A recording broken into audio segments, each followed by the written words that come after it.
Hi, friends. I'm Amelia, And I'm and Danielle. welcome to Sibyl's Gab. This is the series where two card lovers chat about whatever we want. So this week we're going to be talking about the complexities of tarot questions.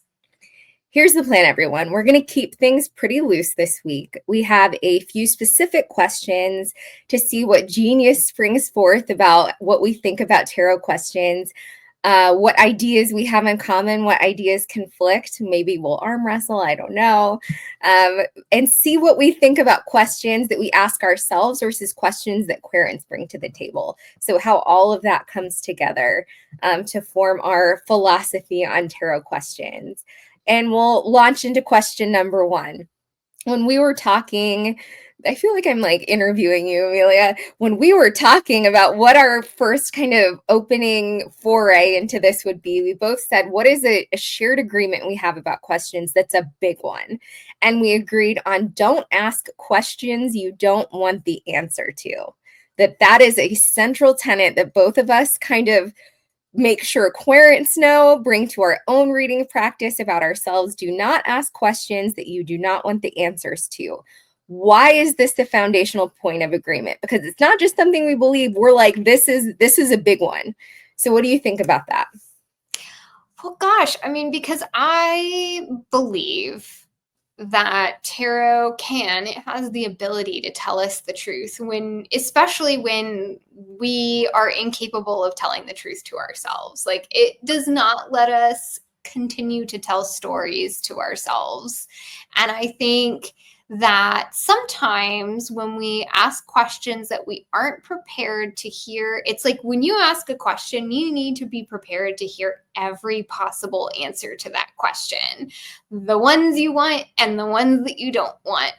And if we're not prepared to hear those questions that we don't want, then either we'll deny it and we will continue to tell ourselves those stories, or it can be hard to move forward from that because the answer is so kind of earth shattering.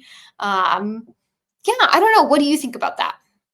I don't think that this would have been such a big one for me if I hadn't seen it go so wrong. So when somebody brings a question and asks a question they don't want the answer to, like, what's going on in my relationship? Is this person stepping out? Or whatever the question may be.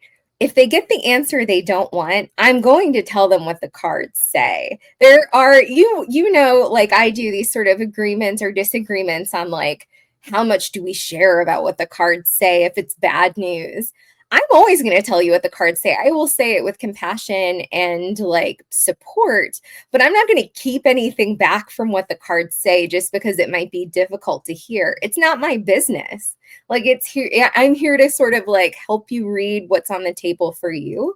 So I don't feel good about being a kind of like mediator between you and how much knowledge is on the table. But it can be deeply unsettling and even devastating if a person gets an answer that they don't want to hear. And it's devastating because you, person who asked the question, kind of thought that might be true anyway. If this was out of nowhere, then it would be like, what fairy tale are you telling me, strange tarot reader? But it's devastating because it's something that you weren't ready to hear, but you find plausible or believable. It's painful to watch a person in pain. So, I don't want tarot reading to be a place where people are traumatized. And I think that coming up with a question can be a really kind of cathartic process in itself, but not if the outcome of the process is like, if it's the wrong answer, I don't know how I'm going to move on from here. So, yeah. Yeah, I feel like if you are going to come to the tarot with a question, there has to be a non-attachment around the answer. Yeah. Because, and again, it's because the cards on the table are the cards on the table, and as a reader, whether I'm reading for somebody else or for myself, I'm going to try not to sugarcoat it. There's a way to show compassion in the answer without lying. Like, I can't think of any other way to say that. But like, yeah, you can't be, of course we're invested in the answer. That's why we come to the tarot to begin with. But can't have too much wrapped up in a specific answer. Well, am I going to lose my job? There are two ways to answer that question with the bad news. That is like, probably. There is, this is going to be painful to hear. I'm really sorry, but this is what the cards say. And then there's the, you're about to be fired reading, right? Like, there are different ways to deliver the news, but I would say it's a big policy of mine. I don't like the advice, like, if it's too tough, you reader should like soften or hold back something. I mean, that is preposterous to me. I find it kind of offensive. The things that I have strong feelings about, I have very strong feelings about. I find it offensive. The idea that like I would be the holder back of knowledge between like what is on the table and what a person has asked me. It doesn't feel like my business. It feels like my business how to help them see what's there, how to read the cards, and then say, maybe I'm misreading them. What do you see when you look at these cards? And supporting that process. But yeah, I don't know. I've only heard a few people say that, but it sticks with me. Sticks in my craw. I've never used that phrase before, but it does. It's a descriptive phrase. It works. And speaking of, our next question is, what are our biggest bees in the bonnet where questions are concerned? So what are those unpopular opinions that set us apart from other readers, or even our perceptions of other readers? Yeah, you want to start us off? Yes. Because I don't think I have a lot of these things. You know, I just bought a new mattress with my husband and he's like, do you like soft or semi-soft? What? I so don't care. Like, I was like, what mattress do you want? I don't know the difference. I have very strong feelings about these things though with tarot. It's kind of preposterous. So among other things, I loathe this suggestion that some questions are too trivial to bring to the tarot. So this idea that like tarot is an elevated tool and that it's something that only big questions are brought to, or serious questions. Who is the moderator of what's serious? Like, who am I to say to a person like your pee-wee football game isn't serious enough for the tarot? Like, it's so offensive. It's so offensive to me to be dismissive of that to someone, because like that is big to that person. If that matters enough to ask, how cruel is it to say that it doesn't matter? So that's one thing. As far as reading for other people, the policies about that and politics about I don't read for other people. All right, folks, this is a weird one, but I needed to calm my dog down, so please forgive me. This is Theo. He's my pet peeve in life. But another pet peeve that I have is the policy around reading about other people. So I have a question. I mean, the easy one is like, is my boyfriend cheating on me? And there are problems with that question for a number of reasons, but it's not because I'm not going to read, like, because I don't want to get into another person's privacy. That is so ridiculous to me. Like, don't almost all questions have to do with other people? I don't know. I have trouble explaining why I find that ridiculous. There are a lot of readers I respect who have very strong feelings about that. But like, I'm not going to police a person's question, because it feels like that puts me in a position of deciding whether it's the right kind of question, and I need to tell you to change your question. That's not my business. Like, so anyway, I'm going to put him down, and I actually agree about like reading for other people. I think it can be so useful. Like, there are times, especially in times of conflict, when it can be really, really helpful to understand like what's going on with the other person. What are their motivations? What's driving them? Where is their perspective coming from? Or can I better understand their perspective?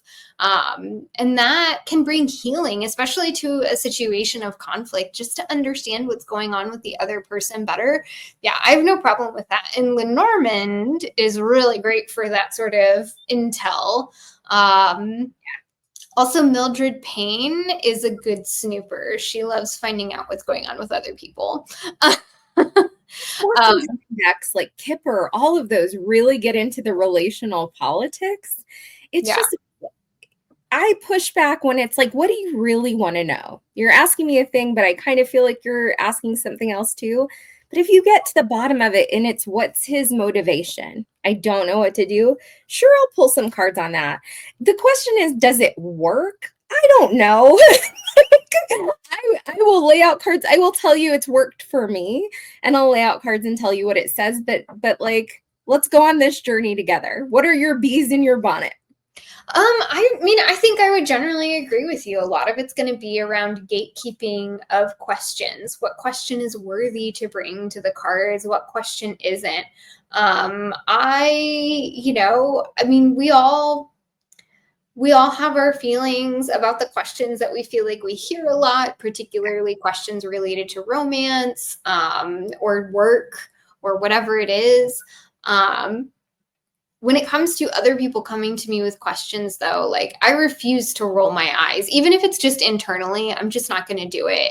Because, I mean, to your point, if somebody is coming to a tarot reader to ask this question, first off, they are giving me their time, they are giving me their resources, and it is my job to respect that.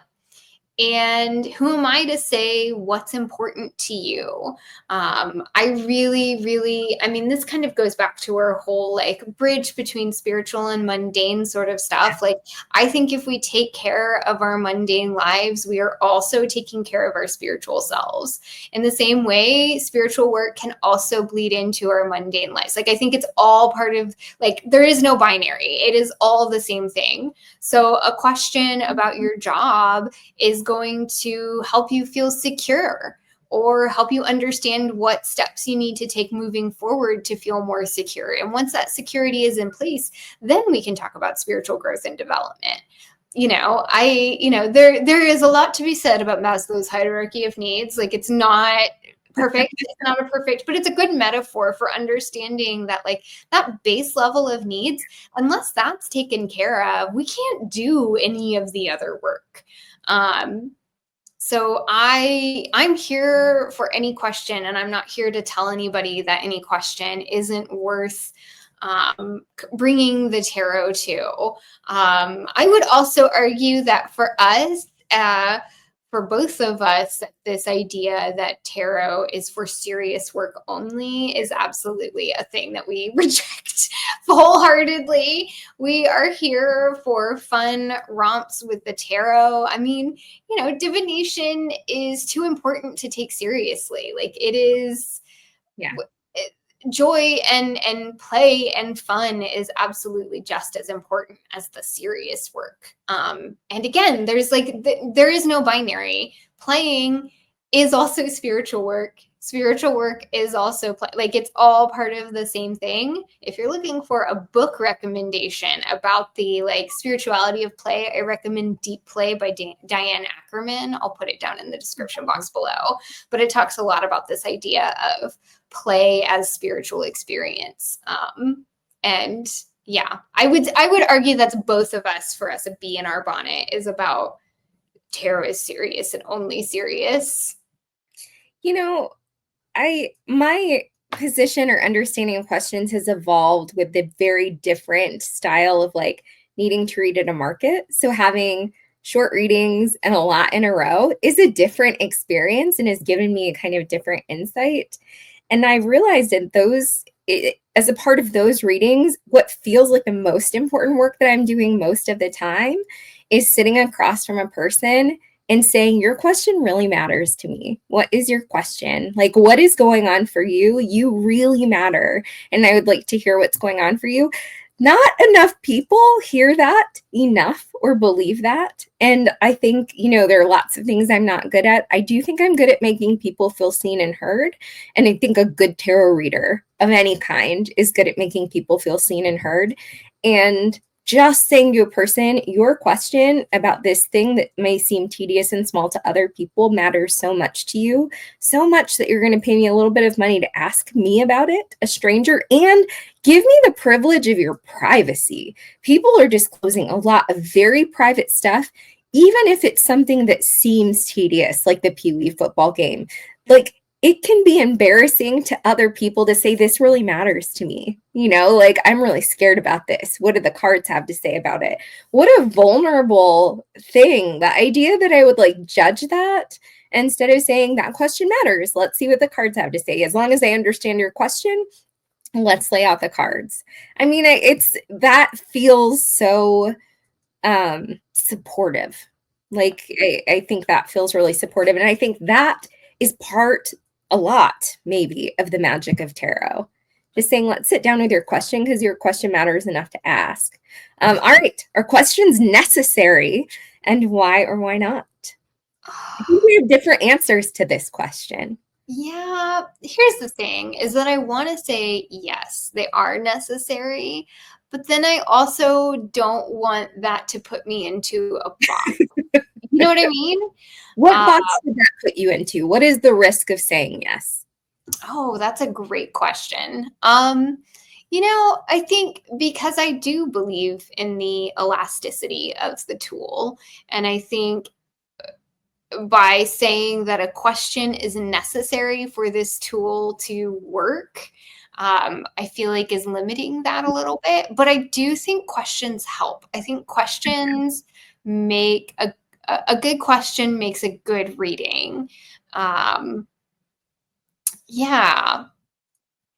But I think, I will say this. I rarely ever read without some kind of a question or direction for the reading. I never really just go in blind to a reading, because then it just kind of feels unfocused. Yeah.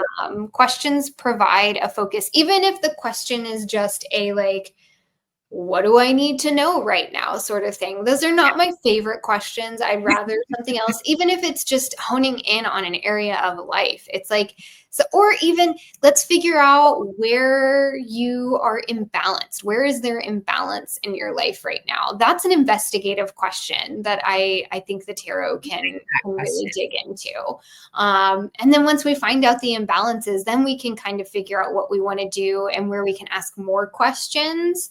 But kind of going in with a like, what's a reading for this person or what's a reading for me right now? Like, there's just not a lot for the cards to hang on. Yeah, I don't know. What do you think?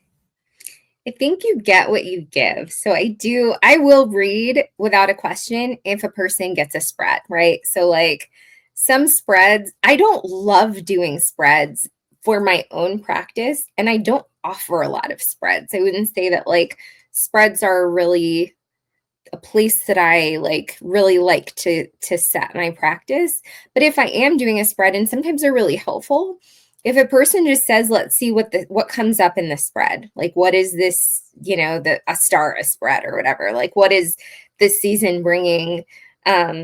Sure, like if you want to say I got nothing except that feels like enough, let's see what the cards have to say. And you might walk away unsatisfied because you realize you wanted more specificity than you got. But what I often get with that is like, can we see what that says about the next season of work or the next season of my love life or something? That's enough. I think it can, for some people, especially if they've never gotten a reading before, it feels really daunting to be like, oh gosh, what's the right question? What's the scope of the question? I think it can be enough to just say, like, let's take our temperature on the status of my like search for a new home purchase. Like, what are the cards talking about? What are we doing here? That's why I like the idea of saying, like, pay for a 30-minute reading or something. Let's pull some cards. Let's have a conversation. Let's shape this. There are different approaches to that. So sometimes it can be really helpful to say, like, let's do a spread. Let's be very structured. But there is a conversational tarot that I think is really fun because sometimes a question emerges as you're kind of like, oh, the cards have that to say, like that makes me wonder about this, or I didn't exactly understand that. What is that? So that's actually, I think, my favorite kind of way to read. Like, let's sit down and have fun for 35 minutes. I'm realizing, there's a woman I met at the last market I did who's like, I know I have to have a reading, but I don't have any idea what to do. But it was like very clear that she wanted it to answer a question, but I had no idea. And I just said, like, when you woke up, what was sitting on your shoulders? The thing that you're like, oh, I dread this, or it's stressing me out.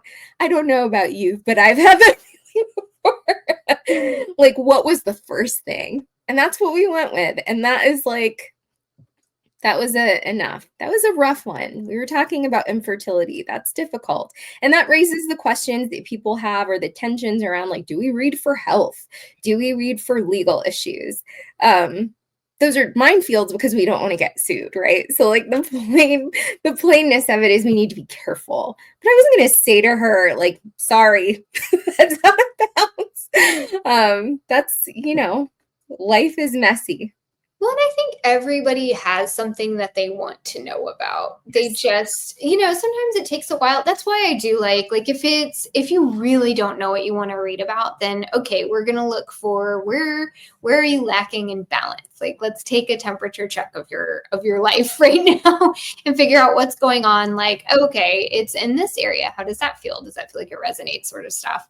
But everybody's got something. I had somebody sit down and ask me a question. It was actually at a market. They wanted to hear from their guides, and I was like, okay, I mean, we can open those doors. However, you have said that you've already been pulling cards on this and you haven't really gotten a clear answer. What is it that you're really wanting to hear, or what is it that you feel like you're not getting an answer on that you continue to pull cards for? And that's when the question came out. Everybody has a question. Sometimes it's embarrassing to say it. Sometimes it's kind of buried underneath our own like perceptions. Sometimes, sometimes I've had people sit in front of me and out of pride, they don't want to ask a question. Yeah. It's just like, whatever you want to read on. And it's like, this isn't about me. This is about you. And the person who told me I was reading for her job, and then she was done and her friend told me I was actually reading about her relationship. She was like, she didn't want to ask you. And so actually the reading you gave her is very on point. But like, actually, I didn't know what to make of that. I had somebody happy and her friend walked away happy. You're happy. I'm happy. But that meant there was like a kind of, I understand why you wouldn't want to get me in the middle of your relationship. I'm a stranger, right? So I'm not, but like, can you read for that? If you don't know the question, the person has a question. What do you say to that person?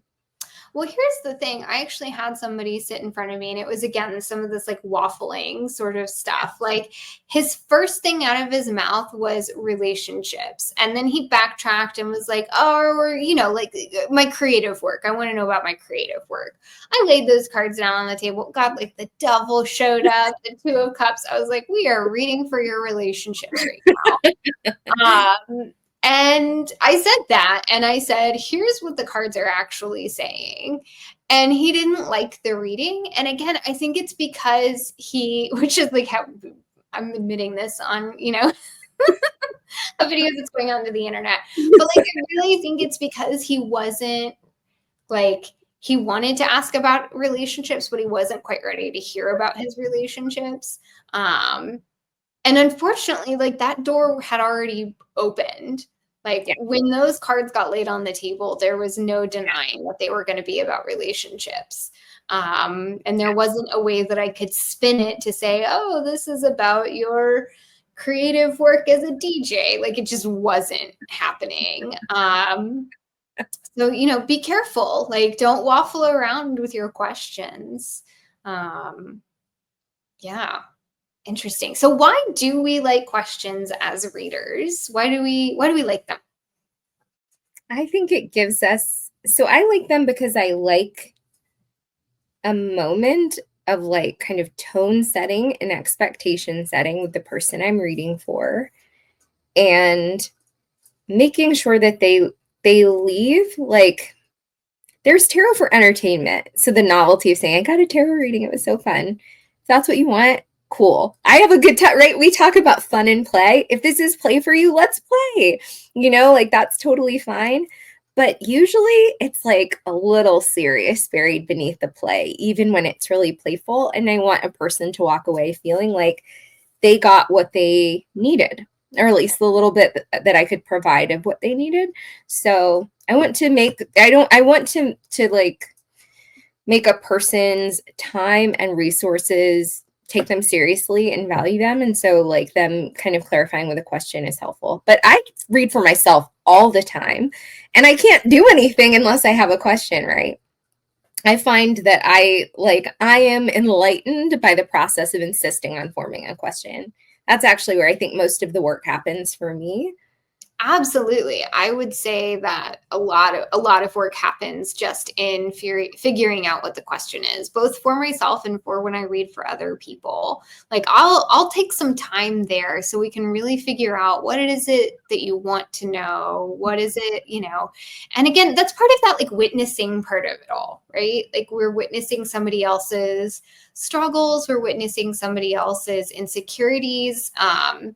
And like sometimes it is me witnessing my own insecurities and my own struggles, and then also really narrowing in on what is it about this that is making me feel some kind of way, enough of a way that I'm bringing it to cards. And then figuring out like, using tarot as like the map forward. But like, I'm going to context, like questions provide context. Without it, I mean, so it's like, I talk about like the person that opened the door for like, he said the word relationships, the card like, cool, I'm ready. And for me, it's like, if tarot is opening a door and you are going to open that door without any idea of where it might be headed. Are we going into an office building? Are we opening the door to a bowling alley? Like, where are we going? So you don't know what's coming. It kind of goes back to this, like, don't ask questions that you aren't prepared for the answer. Don't open the door for everything if you're not prepared to hear about anything. Like, that can be, I love tarot as play, and I think it is very playful, but I think it's also something interesting can happen, and something kind of, I don't want to say harmful, but something, things can happen if you just say, cards, tell me what you want to tell me. Like, you better be prepared to hear what they are ready to say. Or also the reading can just fall flat and be about nothing. Like, yeah.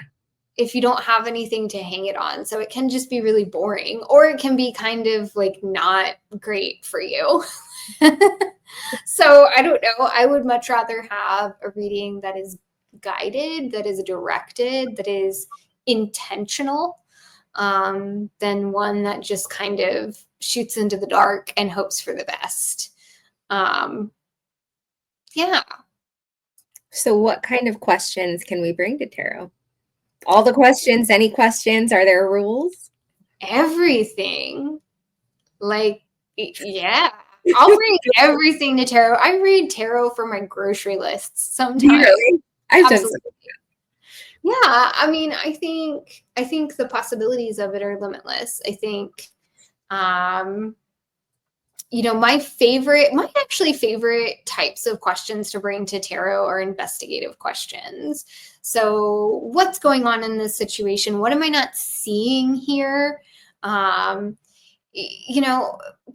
to kind of reading for third parties. Like, I read for other people in my own personal life all the time, not because I am, well, part of it is snooping, but then the other part of it is just understanding, like, what is going on in this situation that I'm not seeing, because I'm not omniscient. Like, I don't know everything. And so the cards can help me understand perspectives that aren't my own. I love a little investigation with tarot, just to understand things better. But I mean, there's not anything that I won't read tarot cards for? I mainly bring tarot to like two categories for like myself when I'm reading for myself.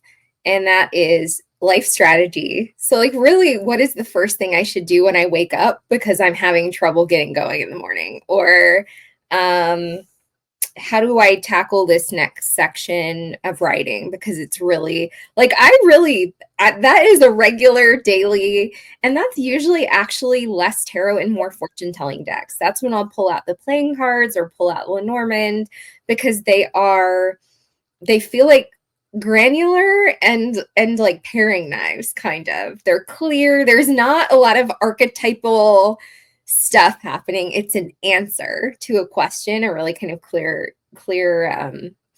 impatient answer, and I need that clarity and impatience.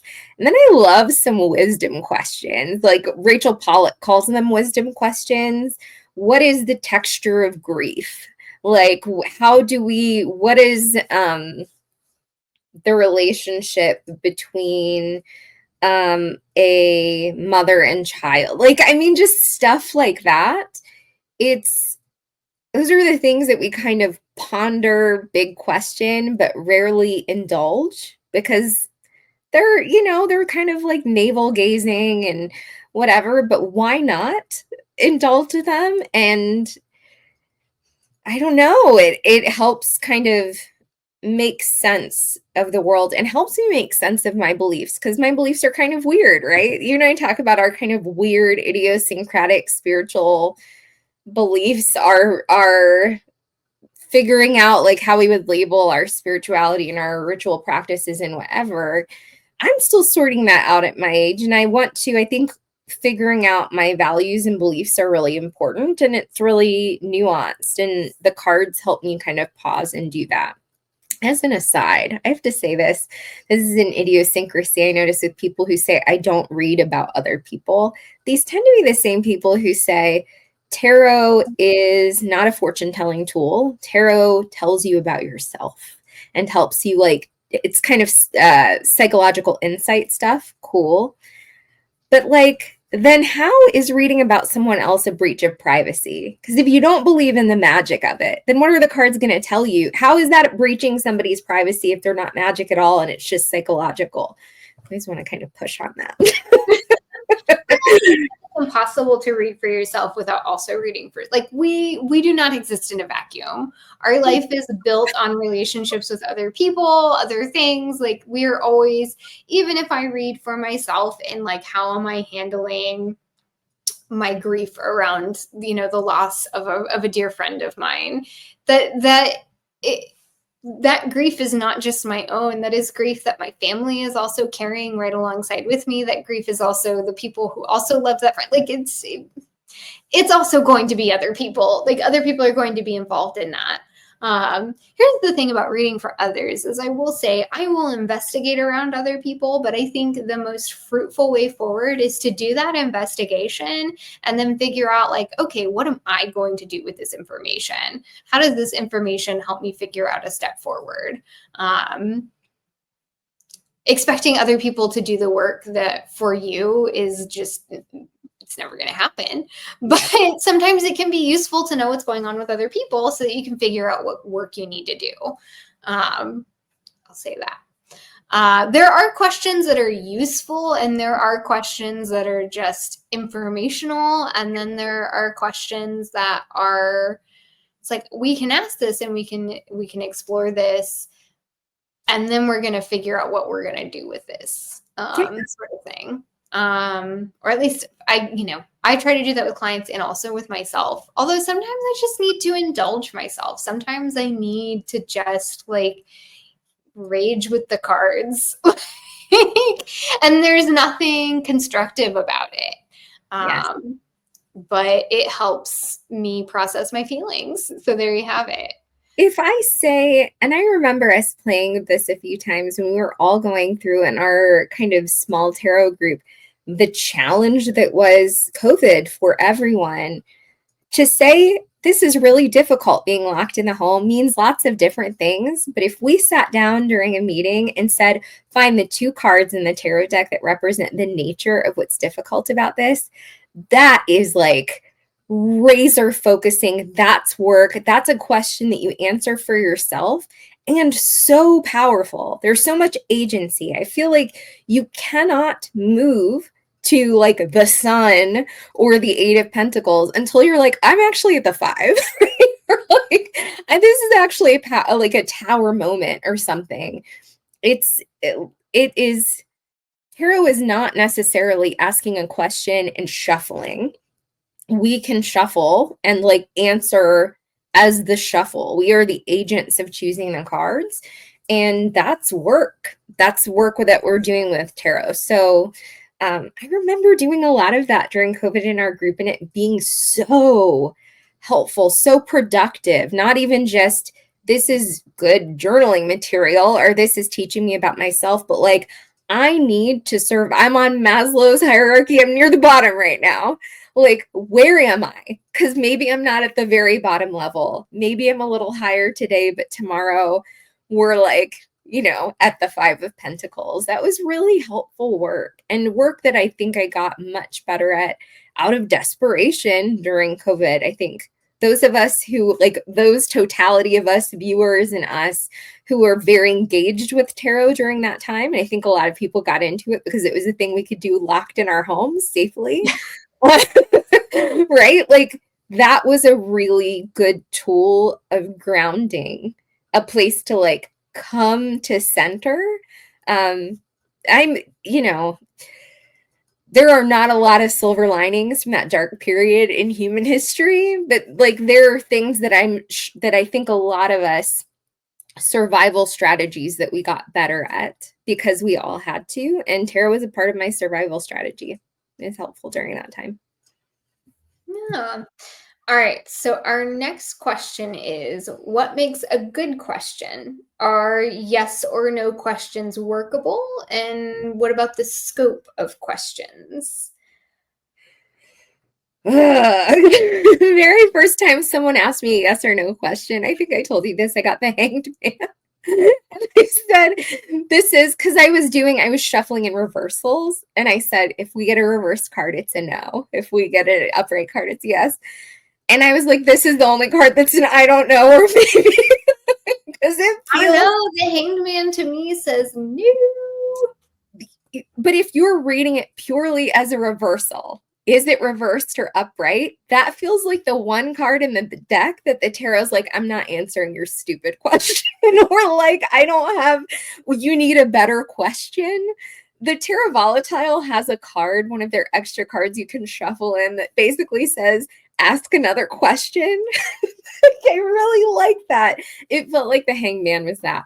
I don't think that yes or no questions make the most out of tarot. I think tarot is better at other things. I think questions like that are razor sharp are more useful with fortune telling decks and what we call fortune telling decks, or some people call cartomantic decks. But yeah, I don't know.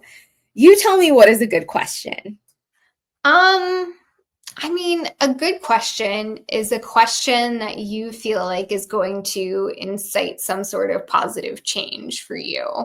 And I don't mean positive in the like, kind of toxic positivity sense of the word, but a good question is a question that's going to incite action, incite the querent into action.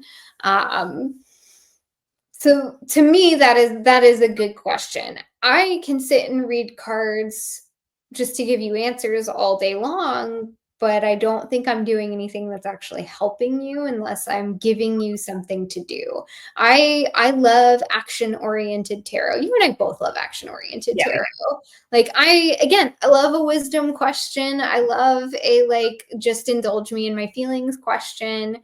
But if you're ready to do work, we can do some work. And I think a good question is one that will guide us and point us in the direction of the work that needs to be done.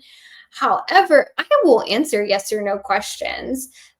I kind of like yes or no questions, but to me, they're never just yes or no. It's yes because, and then we'll talk about all the cards that are here. And then from there, again, it's like, we can figure out what work needs to be done. Sometimes we have to like sort through the mess so we can, I talk about a good question is one that incites action. Sometimes we have to figure out, like we have to wade through the junk before we can figure out what work even needs to be done. And sometimes those yes or no questions can be really good for that. I read for a woman once. I love this deck for this. Unfortunately, it's out of print, but it's called the Sorcery Underground. We've shown it on here before, and it is playing card pips with Lenormand. Sometimes it's the Lenormand symbols themselves, and sometimes it's kind of just Lenormand-ish. He's kind of created his own system. Brian McDonald. Yes, Brian McDonald.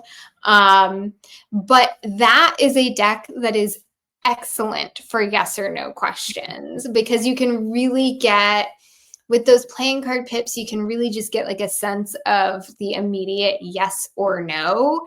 And then with the images on the cards, as well as just kind of your like knowledge of reading tarot, you can figure out like, okay, why is this yes or no?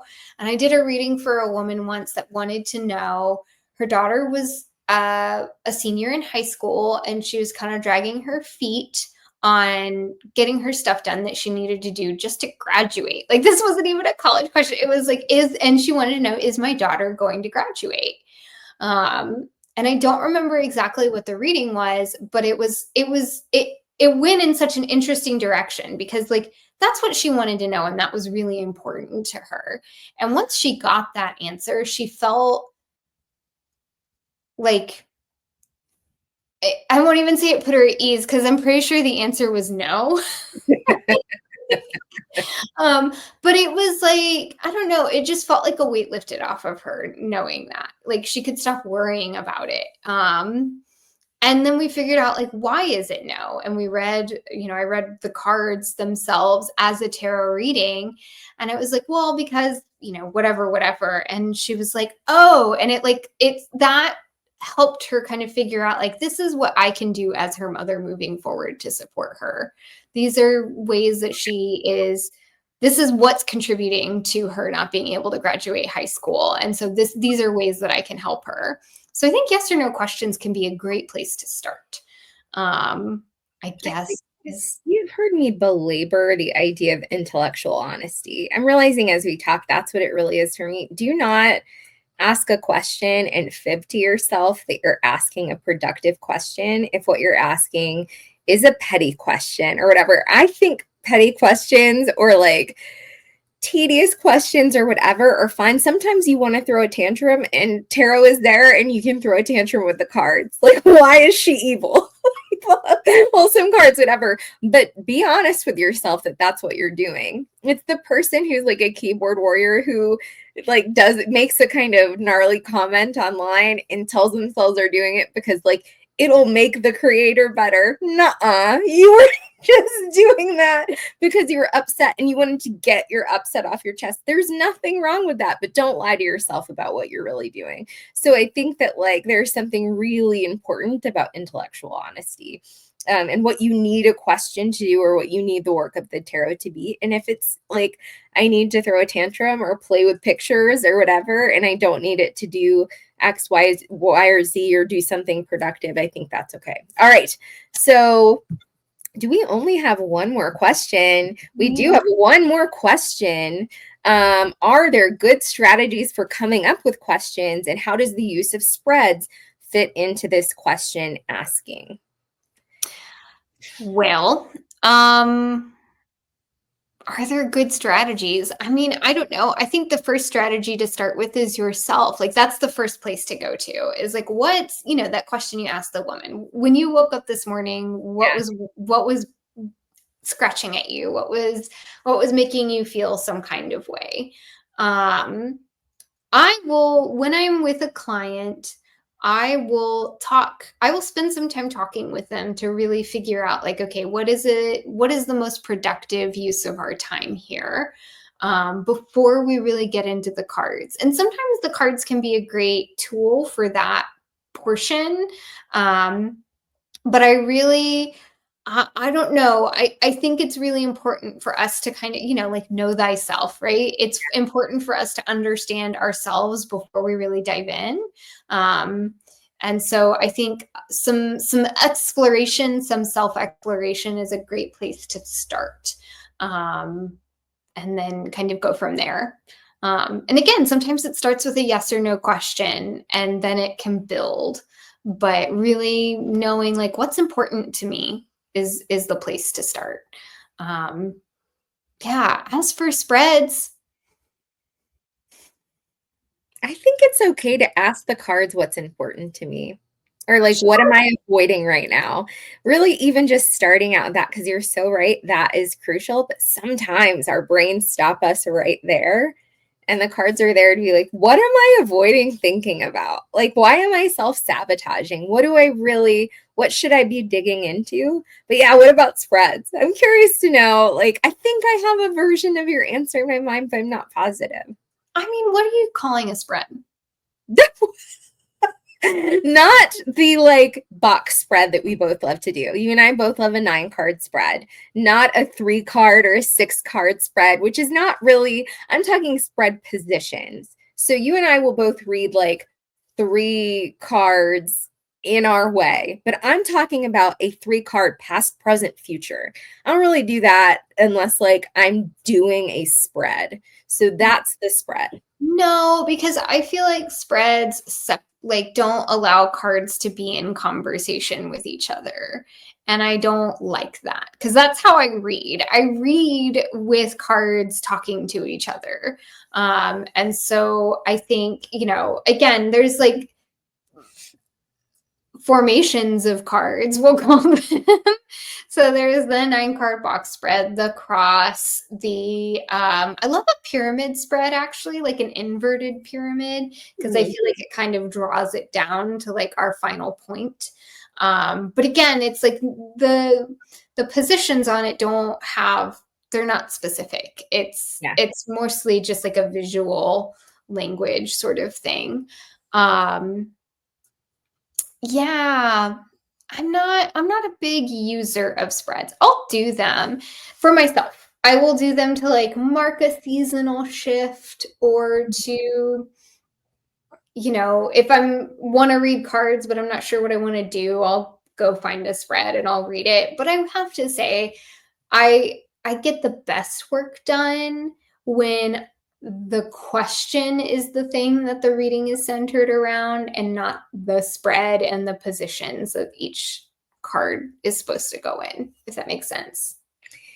Yeah, what I've come to with spreads. So I've been using them more with clients, and I've realized that I'm good at working with them with clients because I think sometimes clients need a container.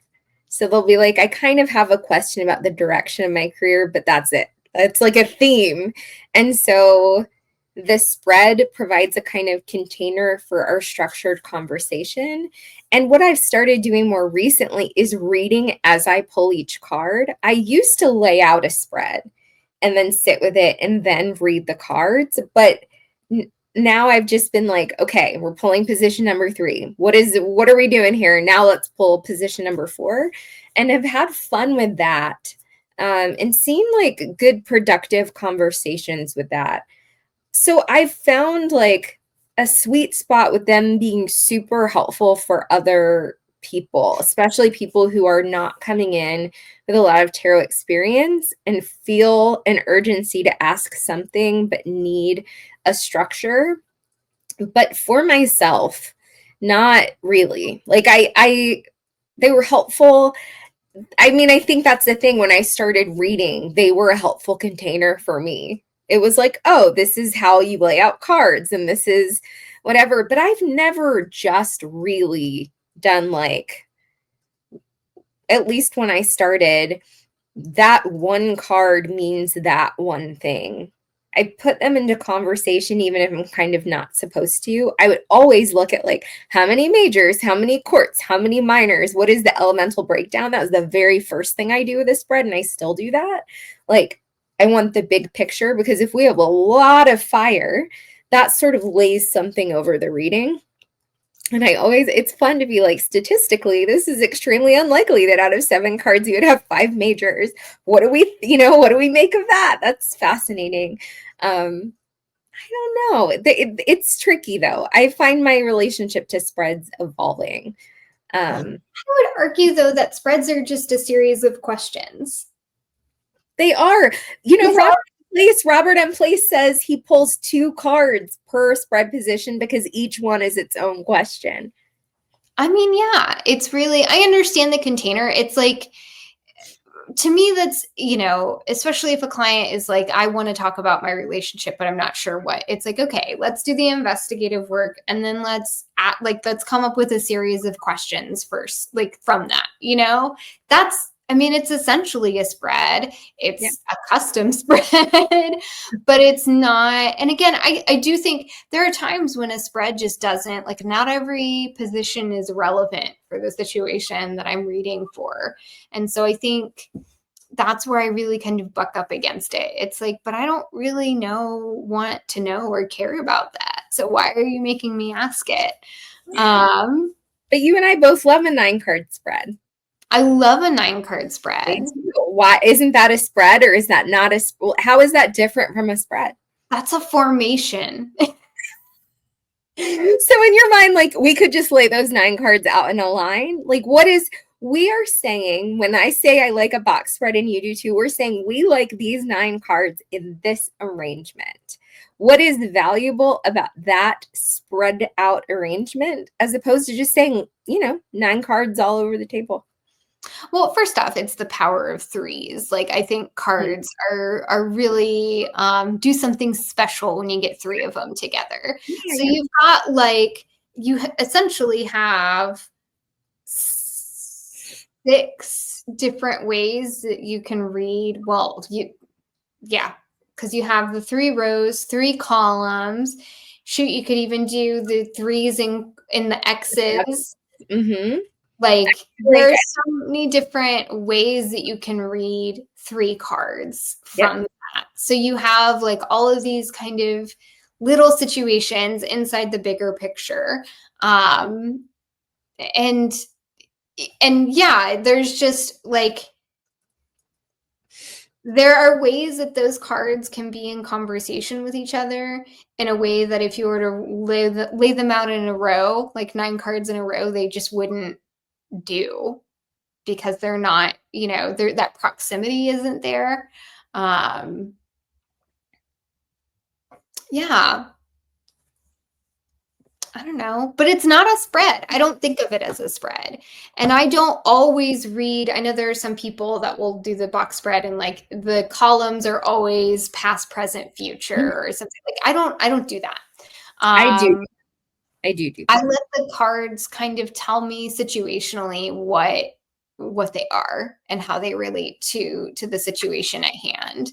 I will say, more often than not, certain columns and rows will do certain things, but that's not always the case. And so I think that's where, for me, that really just isn't a spread in the way that, like, in 2025 we think of spreads. Yeah. Because it's elastic. There's a lot of fluidity there in what it can do. And spreads are like, this position is this, yeah, and it's like my feelings about the Celtic cross. Like, sometimes that's just not always relevant to the situation at hand. I respect a reader who's like, I always read with the Celtic cross. I heard Kelly Fitzgerald say in a video, like, my first, 5 years of reading, I only read the Celtic cross. I'm like, girl, you were reading with each client for like an hour. That is serious work. But I have respect for that. That's certainly a way that you're going to learn the cards fast. And I would suspect that it's not even necessarily because those positions were super valuable for every question. There's something about the depth of the conversation that can happen during that time, that certain cards were brought into relief, and that's really where a lot of work was happening. In some ways, it's incidental how any of these are shaped, because we end up digging into the cards that are the right cards to dig into.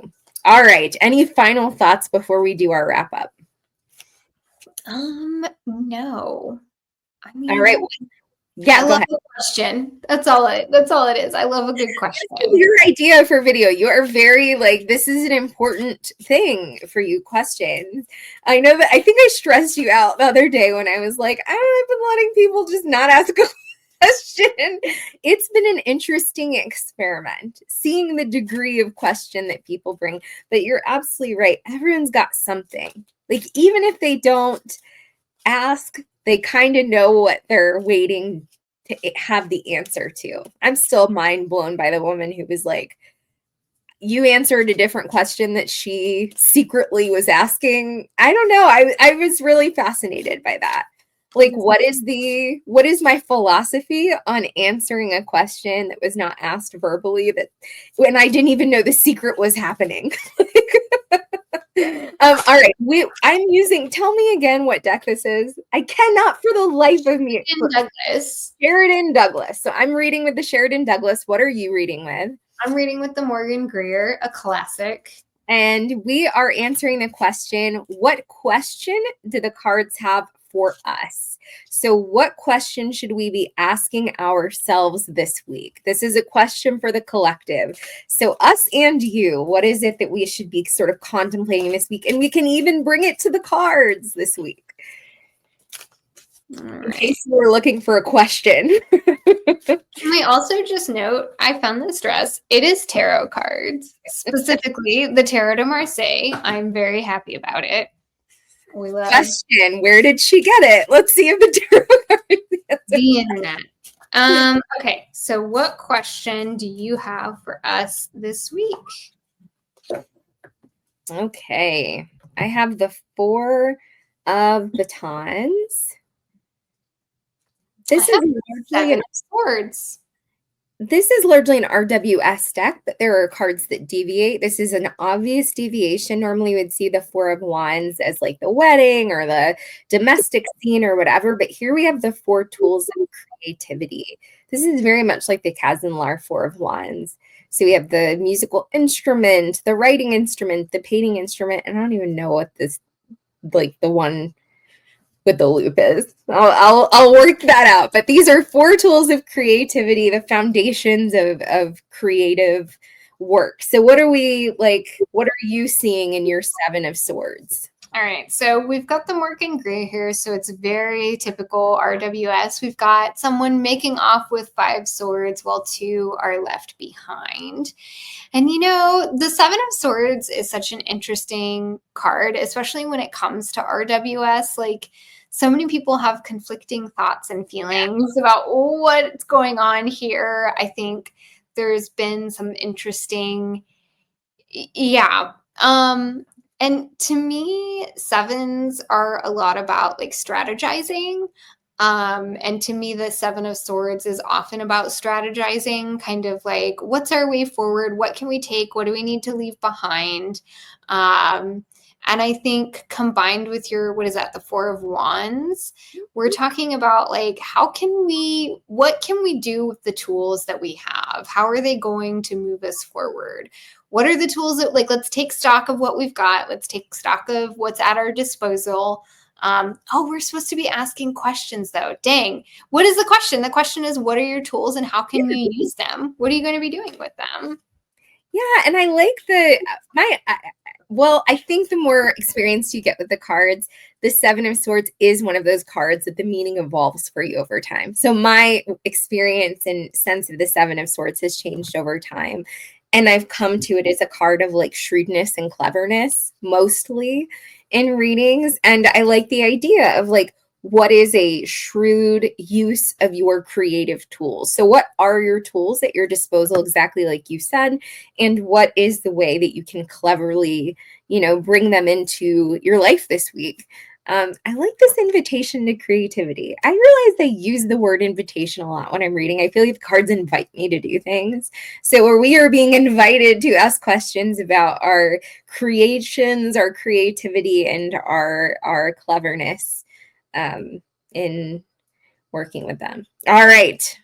Amelia, take us home. All right. Well, thank you so much for indulging us on this topic of questions.